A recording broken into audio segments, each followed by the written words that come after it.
we're going to be talking about my weight/health goals for 2017. And no, they're not going to be the typical lose 25 pounds and exercise more. This year, my goals are going to be realistic, achievable, and trackable. So stick around as I quickly walk you through my goals for 2017. Hey y'all, I'm Wendy Valencia, and if you're new to my channel, here's a few of the videos that you can get from this channel.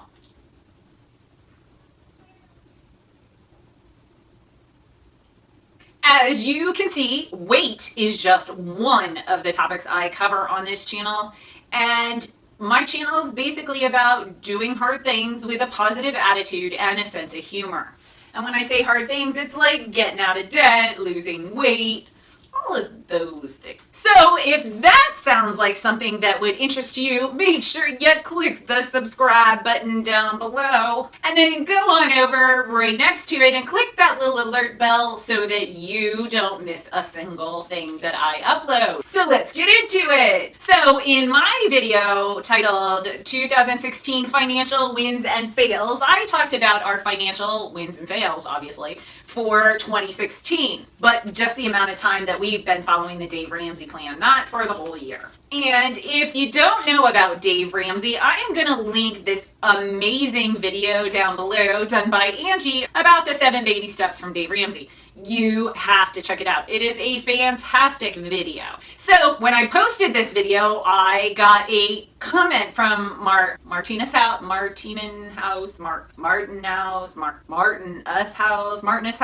Let's go with Martinus House. Sorry, I know I butchered your last name. You would think it's a pretty simple last name, but yeah, no, I'm no good with figuring out what things sound like. And they said, you need to add a tally mark in with the 100-mile challenge. And that got me thinking, oh, I should do a wins and fails video for my health goals for 2016. What a great idea. I quickly realized I couldn't do a wins and fails video because, well, I hadn't set any goals for 2016 and I hadn't tracked any goals for 2016. So how can I do a wins and fails video if I had no goals and I don't know whether I achieved anything I wanted to reach? I know that I maintained the same weight, so I guess that's a win. Ding. But other than that, I can't tell you. I do know that I basically gained and lost the same 2 pounds every other week for the whole entire year, because apparently that's just my body. Up 2, down 2, up 2, down 2. And I tracked my food really well in spurts, like I would go for 3 weeks and track everything I wrote and then not track for like a month and a half. But I think the real problem for everything was that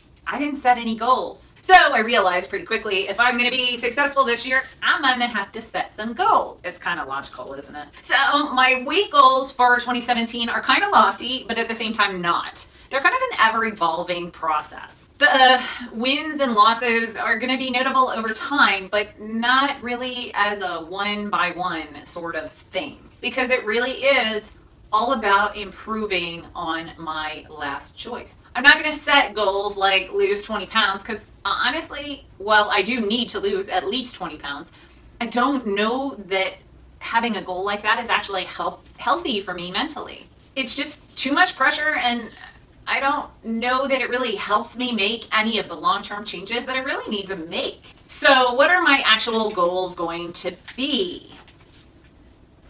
Goal number 1, this is a big one. Find out what foods I love that love me back. So the first step in this process is actually one that I already knew I was going to have to do, and that's tracking everything I eat. But tracking is going to be a little bit different this time. I'm not going to track, exactly how many calories I took in. I'm going to track what I ate and how it made me feel. And track certain things like, am I tired, or am I energized, or am I hungry 2 hours later?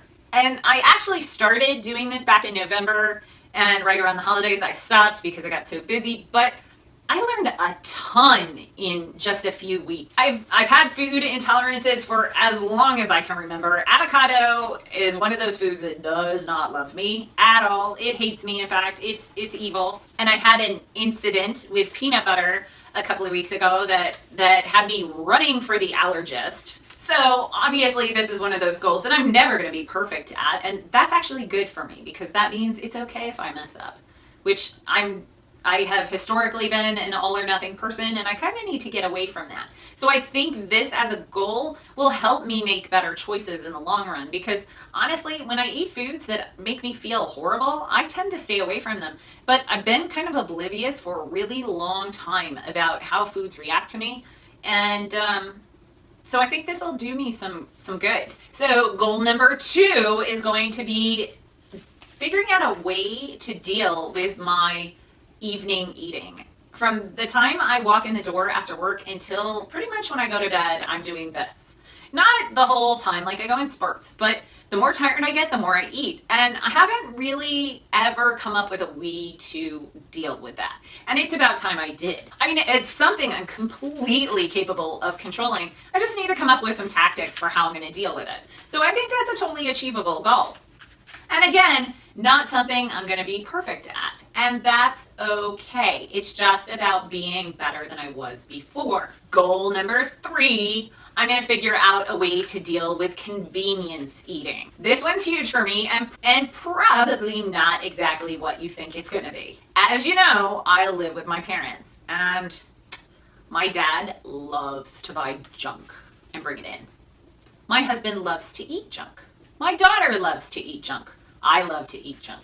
So it's logical that my dad would bring it in. You know, cookies, cakes, donuts, you know, basic crap food. Food that I would probably never buy in my own house. Or if I did, I'd buy it in single serving portions for special occasions or one-time sort of things. Or if Mauricio really wanted it, I'd buy it for him and make him take it with him to work, so it wouldn't be in my house. But I frequently find myself doing hand to mouth with these foods, especially when I'm tired. Not always, but sometimes. And the absolute worst is in my office, because one, there are about 1 million people that put that kind of stuff on their desks to share with everybody in the office. It's actually the worst office I've ever been in for that. Yeah, everybody brings baked goods to work. I don't get it. But even on top of that, like, I have a boss whose wife should own a bakery. She is the best baker I think I've ever encountered. And everything she makes is amazing. And she makes stuff for the office at least once a week. So goal number 3 would be to be able to say no to these things without any FOMO. And goal number 4 is actually already pretty much taken care of, and that's to join Elizabeth Benton's Fat Loss Fast Track.